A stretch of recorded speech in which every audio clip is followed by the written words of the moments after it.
here last night too. Yeah, second way, second impossible. Right.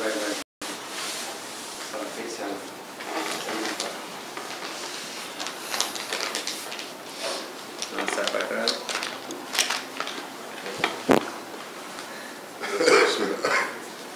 Second impossibility. Your being resembles 1,000 domed, wondrous palace in which the stones stand together in suspension and without support. Indeed, your being is 1,000 times more wonderful than such a palace, for the palace of your being is being renewed continuously in perfect order. Leaving aside your truly wonderful spirit, heart, and other subtle faculties, each member of your body resembles a single domed part of the palace. Like the stones of a dome, the particles stand together in perfect balance and order, demonstrating the eye and the tongue, for example, each to be a wondrous building, extraordinary work of art, and miracle of power.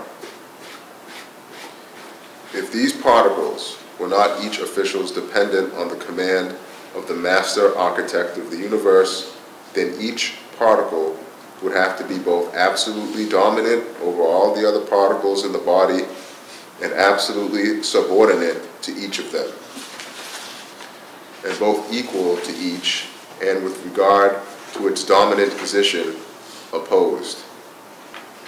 And both the origin and source of most of the attributes that pertain only to the necessarily existent one and extremely restricted, and both in absolute form and in the form of a perfectly ordered individual artifact that could only, through the mystery of unity, be the work of the single one of unity.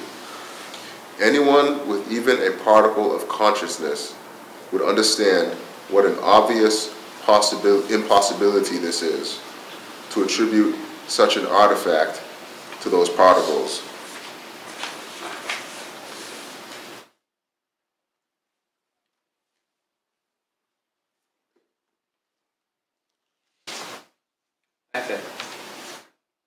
I was, especially when we read the first paragraph, I was thinking, here he is making the word it, we are here like treating the phrase, dealing with the phrase, it forms itself, right? Mm-hmm. So what is it? And he's like opening it up, because if you leave it abstract, it forms itself, it may sound like possible it forms itself, it's there, it's happening. Like if you think of the human body, for instance, if you think of the human body as a whole, my body appears to be a self-standing agent. I'm moving, and I could stand here and you could look at me, and I have a compact whole. And when this whole, it looks like an agent, it's like acting on its own. But then he's like, hold on 1 second, that's what you think of as a whole, right? It's composed of how many billions of cells are in the body, or molecules, or atoms, and sub-atoms. And if you're going to talk about it, what about we think about all these its, right? They are all acting together in unison simultaneously. Then either they have consciousness and they know each other, and they are working together with the consciousness, right? Or something is employing them, something is mobilizing them, something is stimulating them, guiding them, limiting them, governing them. Pick one. Right? What you think of as the compact single agent, say your body, or say the cup, is not. It's composed of particles, and the analogy of the dome is that in the domes the stones all hold each other, right? Each of these bodies that we might think of as self-standing, there are millions of billions of whatever numbers of particles that are holding each other. And you either give them agency, all of them one by one, and assume that they each have the will and knowledge and power and assistance to one another. They are being governed.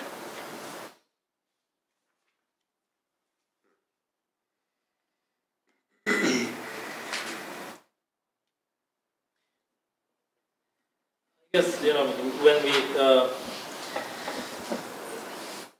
observe something long enough, we start thinking that, or we get used to it, and we kind of, unfortunately, eventually lose that enthusiasm, or that curiosity about that thing, and eventually it becomes natural, or it becomes, this is the way it is, this is its nature, this is how it operates. There's nothing wondrous or extraordinary about it.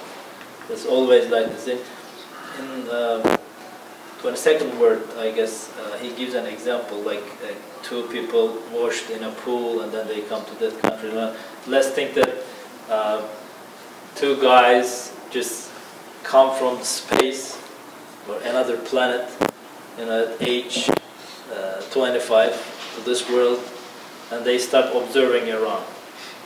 Or we can, see this in our kids. They, when they start speaking, they always, oh, what's this? What's that? Why? Right? But eventually we just lose this, and then things just becomes like normal, and nothing extraordinary. This is the way they operate, right? So now let's think about an apple and orange, for example, right? It's just at the tip of the branch, standing there, and molecules are coming from the earth, right? From dust, from dirt, and just go there and just stand at the exact spot that they need to stay. Or think about my body, right? Same code, same DNA, same everything. It comes here, it becomes hair. Here it becomes what they call eyebrows, and here it becomes a finger. Right here it becomes a nail. Right. My nail continues to extend, to grow up, but my fingers stop at a particular point. Or my hair, for example, always grows, right? My eyebrows do not. Same elements, same body, same DNA code, everything, but they step very carefully and operate in any part of my body relating to the whole universe. For example, my eyes have relation with the sunlight, the whole galaxy, the atmosphere, everything around me. So every single element, molecule, is working like it knows about actually the whole universe. Eventually, if we make the connections and think about the bigger picture. But for us, yeah, this is an orange tree and it grows up oranges. That's it. Right. What is extraordinary about it? Why am I going to thank to somebody or even think about how wonderful it is? It is just taste or not, or sour. I'm just concerned about that part, the immediate pleasure that I get from it. Otherwise, it has no wisdom for me. It has no, some wonder in it or something extraordinary in it. And eventually, I just lose, unfortunately, that curiosity, that that values in it, which talks to my humanity, which makes me real human, which makes me different than the other animals. I just lose that values and end up being like a naturalist in a way, Think that, oh, this is the nature of orange, It comes like that, this is the way it is. An orange tree makes it orange, And so this example is a very crucial in that sense. Like the Quranic method, it looks very simple, but it actually opens a wonderful world. We are in a wonder world, actually. Yeah. You know, it opens up our eyes to the ordinary things, daily things, how miraculous they are, you know. By cutting Wonderland. Huh? By cutting Wonderland. Yeah, exactly. So either, you know, I'm going to make a boring, you know, ordinary world for me and don't even make any connection to the Creator, or see this miraculousness, you know. Even the elements are stepping very carefully not to, you know, destroy my life. If any single element in my body makes a mistake out of billions, it ends up with, you know, disaster. When you think of the orange tree, so the first way, the first phrase was causes, and we dealt with it. Say the elements are traveling toward the orange, and you say like capillary action, right? That things travel against gravity in little tubes, and they call it capillary action. Capillary or capillary? One of them. Capillaries, you said? Yeah, capillary action or something like that. Right, so you say it's capillary action. Okay, so that's capillary action. And then what you say, but why? Like, why is it traveling? Right? So, okay, you called this thing capillary action, but that doesn't explain anything. Why is it traveling? So, in the next answer is, it's just the way it is. Right? That's what molecules do. That's what elements do. They're just giving the name and then that's it. Yeah, I mean, in the first stage we gave the name, and I said, okay, but that's not satisfying. Why is it happening? And he says, well, that's what molecules do. Right? That's what it does. That's Like their duty. it's doing by itself. Like that, I'm giving agency to the molecule. I'm giving agency to the molecule that's climbing up the little tubes, the little veins in the tree, right? And then he's asking, in this, like in thinking of the second way, they're like, hold on one second, like these things, these molecules don't have consciousness, they don't have power. Why are they traveling? Why are they traveling up and not down? Right? Or why are they traveling all the way and they go, like in the body, they go to the eye or tip of the nose and become nose, and in the orange tree they go and some of them become the juice in the orange, some of them become the little, what do they call it, the membranes in the orange, some of them become the peel of the orange. Why? But we are numb to ask, as you were saying, we are numb to ask the question why. We say, okay, that's what they do. Assume that we solve the problem, so we can eat the orange. because we want the orange.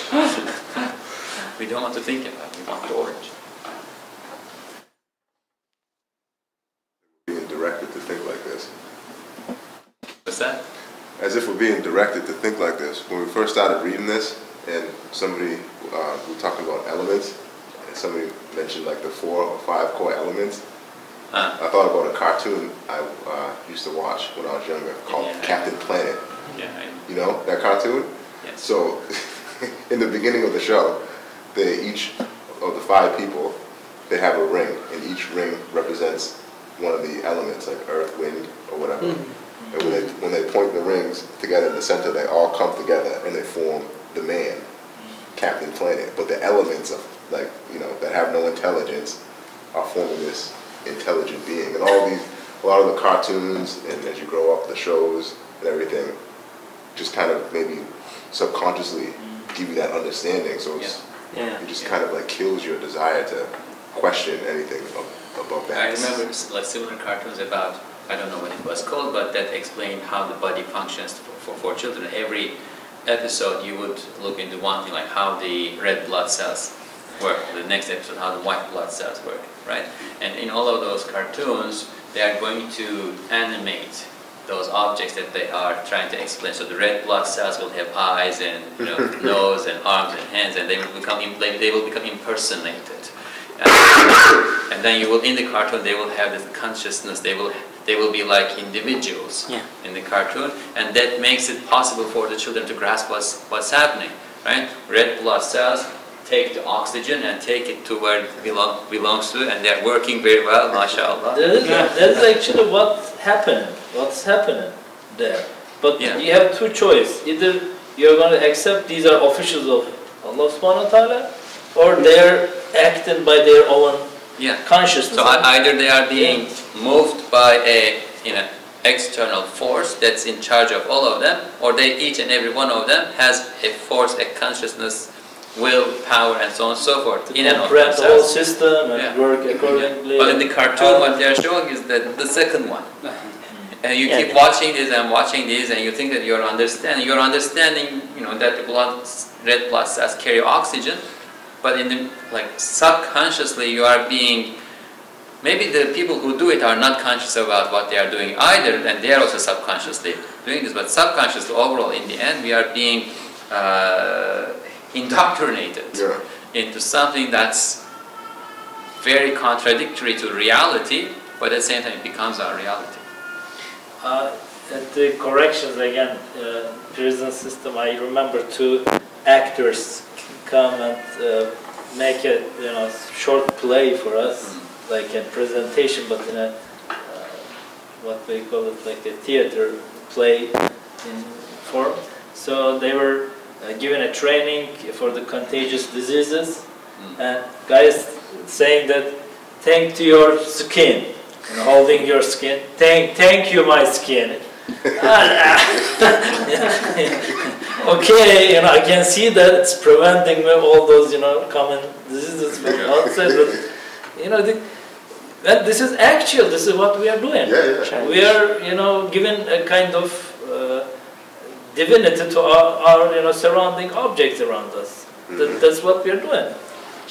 We are human beings. We appreciate things. We have the ability to appreciate, but to appreciate what? Who? Alhamdulillah. All praise be to Allah. So, and then interesting, on the other side, when generally it's understood when you really want to accomplish something, you don't think like that. You don't think of let's make a government, but let's just do a whole bunch of random things. There's somebody at the top of the government. Let's form a military, but everything is going to be random. There's a general, and then everybody else is under command, or a corporation. Things that you really want to implement, achieve, get something done. You understand that you have to have order. But at the same time, with the programming and education, it's like they're teaching us something else. Good example. It's common actually in the third way, I guess, how they operate.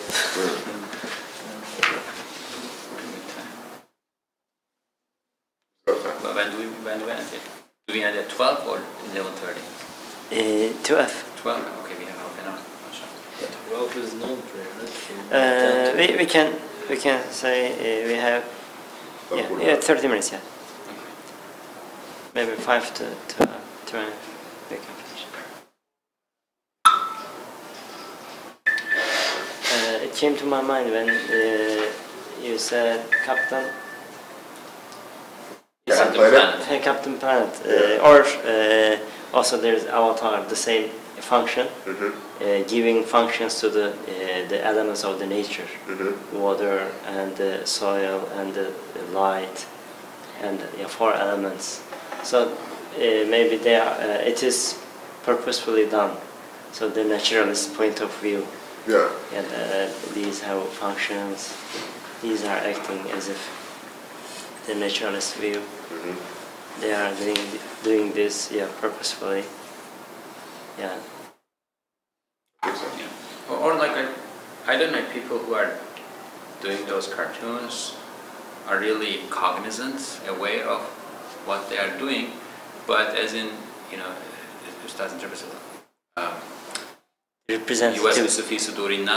right? The whisperings of Satan and how that can be or is being incorporated into this thing that we today call media. And he talks in the context of radio, that right? It's right. But now we have TV, now we have internet, and so on and so forth.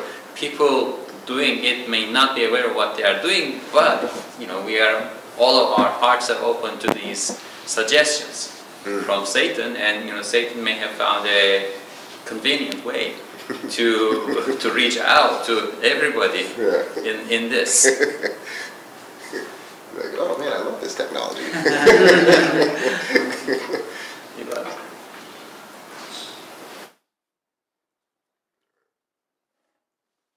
For the first paragraph, you start also, pointing out the extraordinary, extraordinaries of the things. For example, our body is like a wonderful palace. Each particle, and it's a palace that each particle is renewed by every time. So it's not a random thing. So our body, of course, much better and hard to do. Create a body. So even, let's say, an apple, whatever we see, they're wonderful creation. Also, sometimes we cannot see that, so we don't give importance. That's why, it seems that it's easy. Oh, I'm standing myself, or creation of apple is coming from the tree, because we see that it's simple. But when you understand it's really complex and perfect creation there, then maybe we can look for the God,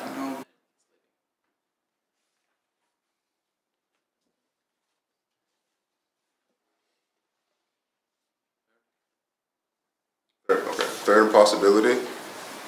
If your being is not written by the pen of the pre-eternal and all-powerful one, who is the single one of unity, and is instead printed by nature and causes, there would have to be printing blocks in nature, not only to the number of cells in your body, but to the number of their thousands of combinations, which are arranged in concentric circles. Because, for example, if this book which we hold in our hand is written, a single pen may write it relying on the knowledge of its writer. If, on the other hand, it is not written and is not attributed to its writer's pen, and if it is said that it exists of its own accord, or it is ascribed to nature, then, as a printed book, it would be necessary for there to be a different iron pen of each letter so that it could be printed. In a printing press, there have to be pieces of type to the number of letters in the alphabet, so the letters in the book come into existence by means of them. Pens to the number of those letters being necessary in place of a single pen. As may be seen, sometimes a whole page is written in a single large letter from among those letters with a small pen in fine script, in which case 1,000 pens would be necessary for one letter. Rather, if it took the form of your body, with all its components one within the other in concentric circles, there would have to be printing blocks in each circle for each component to the number of the combinations that they form. Now, see, if you claim this, which involves 100 impossibilities to be possible, then again, if they are not attributed to a single pen, for those well-ordered, artistic pieces of type, faultless printing blocks and iron pens to be made, further pens, printing blocks, and letters to the same number as themselves would be necessary. And they too would have had to have been made. And they too would have to have been well-ordered and artistically fashioned, and so on. It would carry on in succession ad infinitum. There, you too understand. This way of thinking is such that it involves impossibilities and superstitions to the number of particles in your body. O denier of God, see this and quit the way of misguidance.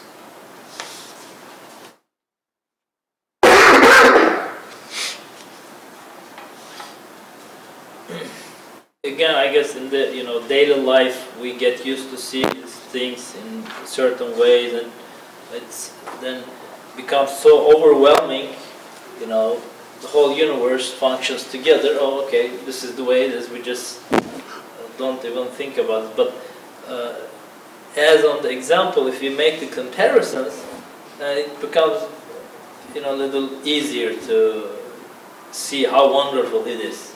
If I can't, you know, as I said yesterday, I can, you know, feed a couple of pets at home regularly and sometimes miss the meal. What about all those hundreds of thousands of species, you know, none of them get extinguished, all of them are surviving, you know, taken care of very well at a very young age. So here, you know, again,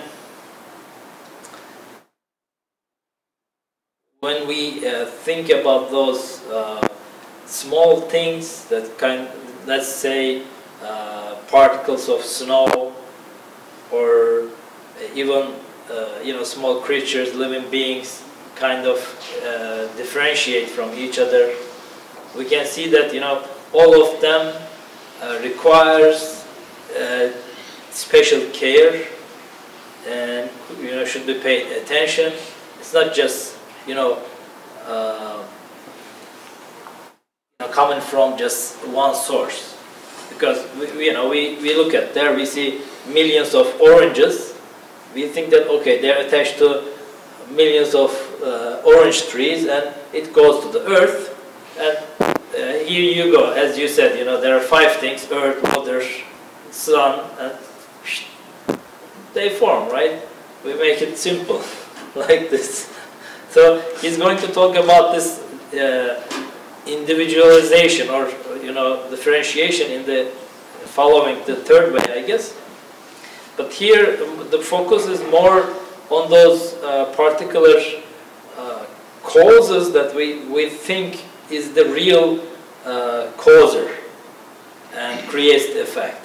So, you know, we just take a very small portion of the creation, or, you know, if we study a living being, or let's say a particular plant, or we just see that as very small portion. So we see that this element comes, hits this, affects the other, and the other continues to do the you know, reaction. So we say that, okay, this is it, you know, this is what it is. This is just the simple act and causing the whole result. But he just kind of, you know, lets us to look from another perspective. So this thing which you think causes the other one, actually is also coming from the other one. So every one of them, you know, should be created another one. So this is in chain. Either you are gonna think every one of them are tips of the pen, you know, cooperated by the single one, or you should believe that all these things are, you know, attached to each other, which goes to ad infinitum. So you are talking about an infinite cause of chain which operates by each other, and each one of them are wonderfully, you know, reacting in the best perfect way that will result the outcome.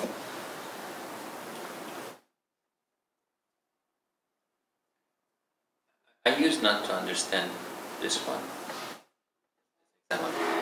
He uses it elsewhere to the example of the book and print and mold and stuff. I wasn't grasping it when I read it initially.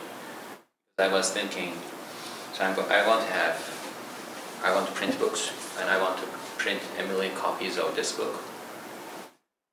Maybe I wasn't understanding the word easy as it should be understood, that I want to print 1 million copies of this book, which is easier, that I take a pen and write them one by one, or I prepare these molds and I press it 1 million times. Like, it seemed to me that pressing it 1 million times was easier. But yeah, it's not the case here. There are 2 differences. One is that I don't print 1 million copies of the same book. Second one will be a different book. Yeah, each and every one of them is different, and not only that, each and every letter on each and every one of them is a different letter. They look similar, but they are not the same. So there is no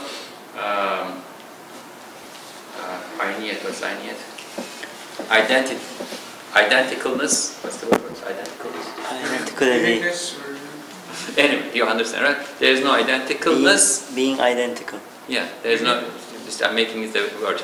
There is no identicalness in the universe, but there is similarity. Right? Similarity points to the fact that they are all coming from the same source, but the differences point to the fact that they are each individually being made.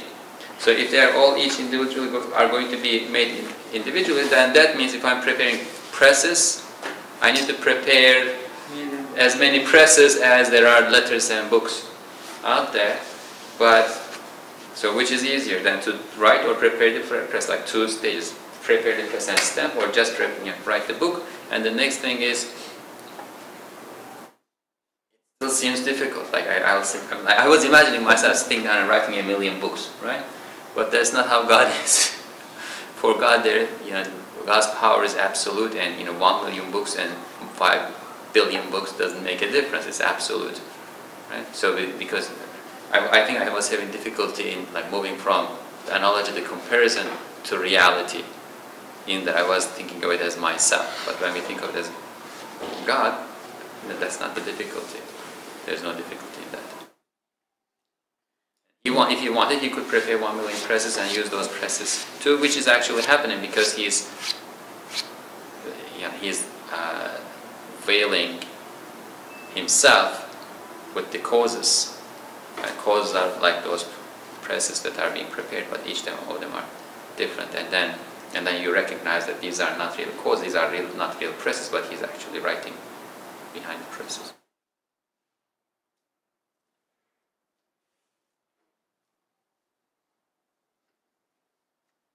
So every piece of creation is different. Like how we're human beings, we're different. Is that the case with even a red blood cells? They're in that respect. They're red blood cells, but they're individualized. I mean, people. Obviously, we have not observed each and every blood cell and come to the conclusion after observing all of them that they're all different. But people do studies, say about I think my colleague already mentioned snowflakes. Right? They keep photographing snowflakes, and they have not been able to find 2 that are identical so far. So I suppose the same would be valid for the cells and molecules, and maybe even at atomic level. I don't know.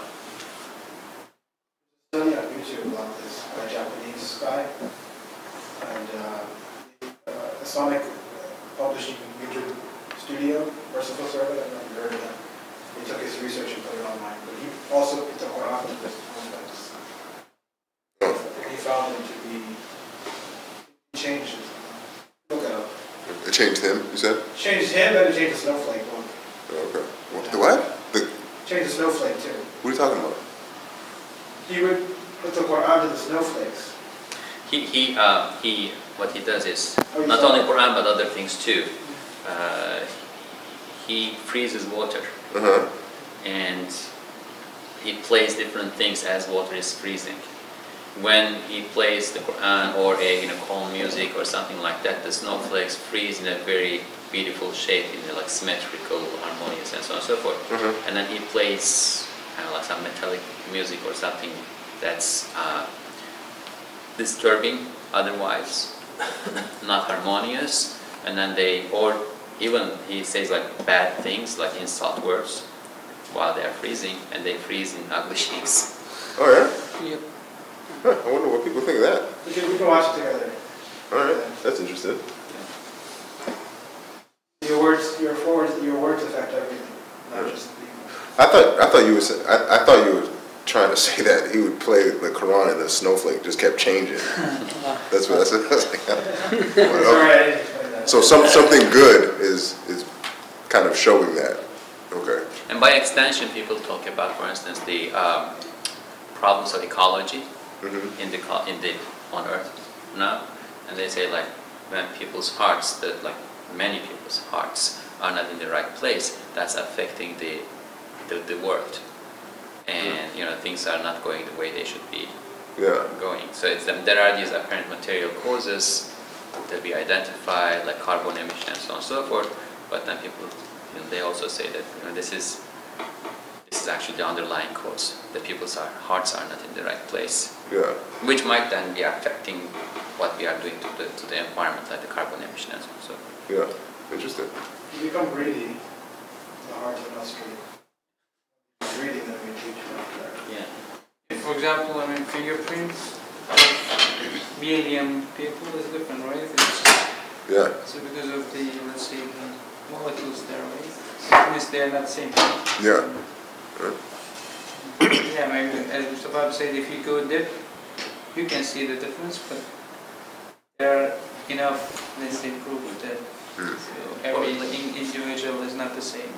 Even this wall, like we think, and yesterday the wall was there, and we went away, came back in the morning, and the wall is still there, and we think that it's the same wall. It's not the same wall, because if it was the same wall between yesterday and today, and then today and tomorrow and the day after, and the day after and the day after, the day after and the day after, take 100 years from now, you'll probably not find the wall there because it's going to deteriorate. That means that it's changing. Even if this very slowly, very slowly, but it's changing. Everything is changing at all times. It's getting older, you mean? The wall's getting older. If you want to use the word old, yes.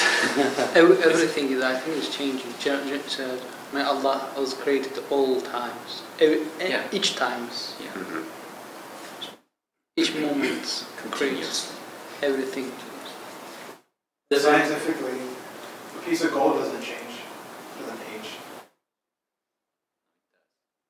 Is that why it's so precious, gold, diamonds? But what about the, let's say, the position of the molecule inside of that gold? Most probably it's changing. I think if you think of this measure for a meter, they have somewhere in Paris. Do you know that? They have a, is it steel? I don't know what it's made of. But there's a metal bar, the length of a meter.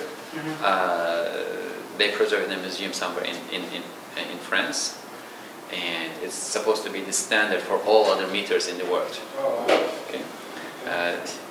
But they say that every century or so it's losing 2 molecules or something. Really? And therefore they are trying to come up with a better standard for measurements, because there is some inaccuracy built into this. Because it's losing molecules? Yeah. It's so fascinating. I mean, maybe every century or like, so it's very slow, but it is. Losing. And same for everything. There's nothing that does not. There is nothing that's in absolute stagnation or stability. There's action. And sustainability.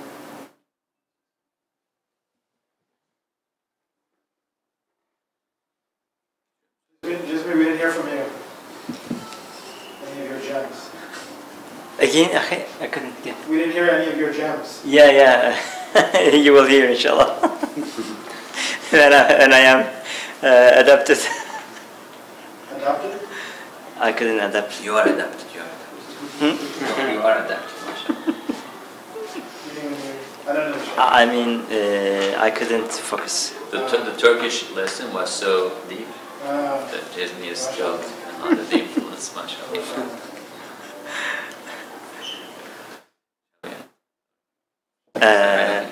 If the comments finished, Yusuf, do you have anything, brother? Just 1 minute ago. Did you say anything, brother? I did. I gave the important snowflake. Which Tommy was amazed by. Really, Tatua? I misunderstood at first. But you're amazed now. Now that you understood. I think I've seen something like that where they play nice things around flowers and then play not nice things, and But that too, they do that with zucchinis or pumpkins, like something like That's that all sort. right. And in the end, the shapes that they take Yeah. are either more smooth and harmonious or like convoluted. Right. Hey, it is interesting. One video about, again, with the shape of the water molecules. The guy was talking about like how you became thankful to Allah. That makes you countful. So because human body made like 2/3 is like water. So he was making like how being thankful affects the water molecules. So therefore, you made of the water. So that make you calm and peaceful too. So. Well, yeah. There's a funny story Sheikh Hamza narrates. He said that there was a sheikh, he was going around curing people with the Qur'an. He would recite on the water and then give it to people and he would drink it. Yeah. And this one guy, he said, how can you change people's states by words? Doesn't make any sense. You give medicine, that's like changing people. So he says to the guy, donkey. The guy gets red. Then he says to him, pig or dog or something. And then he gets like he was about to kill him. He said, I just changed your state in 2 words.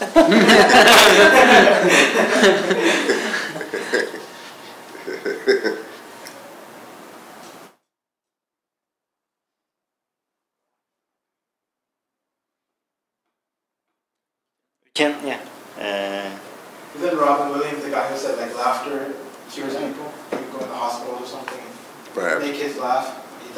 He believed it would cure them. Yeah. But they used to use music to cure mentally ill people in the Seljuks and Ottomans. Oh, wow. Yeah, there are still these shifahanas, places of healing. Hospitals, basically, What kind of right? music would they play? Well, they played classical Ottoman music. They also used water, flowing water, the sound of flowing water. It's good to calm them, I suppose. There is a museum somewhere in Turkey now. They opened recently. In Edirne? Edirne? I heard in Edirne. In the time of Umar radiallahu anhu, he used to go to people and he'd recite Fatiha in their ears. And this guy would watch him. And then, these would be mentally ill people, and then afterwards they'd be fine. So this guy was curious about what Umar say. And I guess he didn't want to ask Umar. Probably was scared of him or something. So he asked one of the guys, like, what did he say? You just recited Fatiha. So then he tried to do it. He goes to people and started reciting Fatiha. It didn't work. So somehow then he gets back to Umar, right? And Umar, basically the thing is, it's your spiritual state. Umar was, his spiritual state was at the level that he could recite Fatiha and then it would cure them. You watch exorcism online, like they have to recite all these chapters of the Qur'an to get it. You just recite Fatiha. In the Latif nükteler, subtle points, remarks, Ustad is mentioning the power in the words. You remember that part of it? For example, Allah subhanahu wa ta'ala, He is commanding, Ya ardu bla'i ma'aki wa ya sama'i aqla'i. Taking that ayah, Ustad is explaining the command of Allah to the water. Ya ardu bla'i, for example, commanding the earth, commanding the water. So they are ready to be obedient. So the words also, and the words of Allah, there is a power that Allah, this is the word of Allah, and it's also surrenders everything, the jinns and the other beings. For example, we are reciting Ayat al-Kursi against the jinns, for example. They cannot come closer. When you recite Bismillahir Rahmanir Rahim or A'udhu Billahi Minash Shaitanir Rajim, they will escape. Who's bad ones, right? Bad jinn? Yeah, of course. Who come to you with the intention of harming, so they will escape. So in the word of Allah. Sorry. Jinn or shayateen? Yeah, shayateen he's talking about. Bad jinn. Okay, jinn shayateen, not human. Human shayateen too, or? It might actually affect human shayateen too. Okay. I believe it does. When I'll go to a room, like a church, and I'll recite Ayatul Kursi, because I think it honestly will affect some of the people there. In the autobiography, there's a part where the, I don't know, maybe Jewish Mason comes to Ustad or something, and he's talking to him, and then he runs out. You know what I'm talking about? It says, if I would have stayed there another moment, I would have become a Muslim. Yeah. A lot of people, they're possessed by jinn, or the jinn is on them, but they don't notice it. They don't know it. Yeah. Or they have some level of the jinn possessing them, being part of them. They don't know it. Yeah. Even us, we don't know when it's supposed to rain. I thought the horse, perhaps the jinn leaves, and you can have a normal conversation in the sky. Yeah. Like, who's an angry one. They're doing it over and over again, right?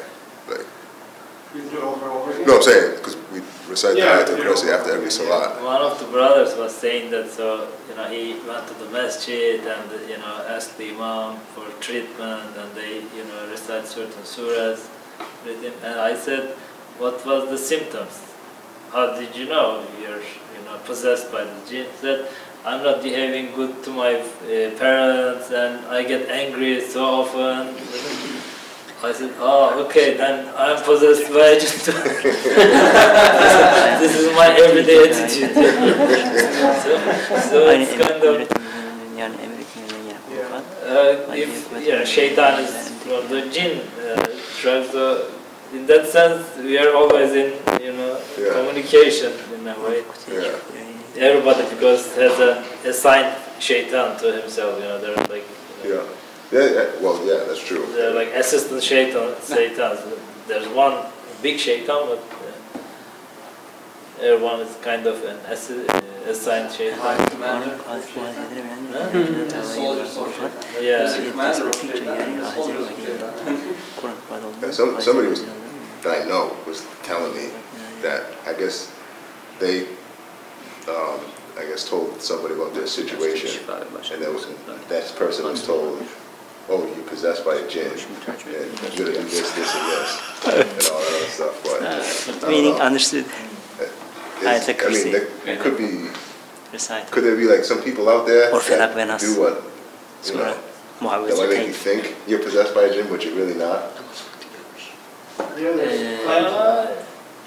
I'm not sure, I'm not an expert in that sense, but definitely we have this shaitan, we know that. Yeah. You know, our nafs is always able to listen to the shaitan, so this is the first one that we need to be concerned about. Right.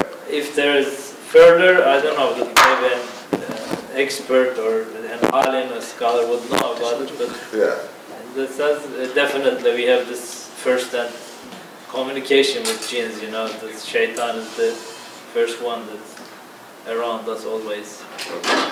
Well, do they, I mean, some of the... Many times I can witness it, you know, for example, a very simple test is, you know, I haven't been thinking about something for years or months or weeks, and just in the middle of a good deed, good work, and let's say salat, just comes to my mind. And there's nothing to relate, you know, why did this, you know, came right now. Again, you know, in that sense, sometimes I witnessed that shaitan is there, you know, it exists. The two surahs, Mu'awwidhatayn, you know, Falaq and Nas, Rasulullah, some guards, they are protecting Rasulullah, and he says after the revelation of Surah Falaq and Nas, he said to them, I don't need you anymore. Allah subhanahu wa ta'ala, He revealed to me two surahs for the protection. Okay. So, Falaq and Nas, we recite, for example, at night before sleep. Okay. So that, Allah, inshallah, the power of Allah, we are protected. Inshallah. Mu'awwidhatayn.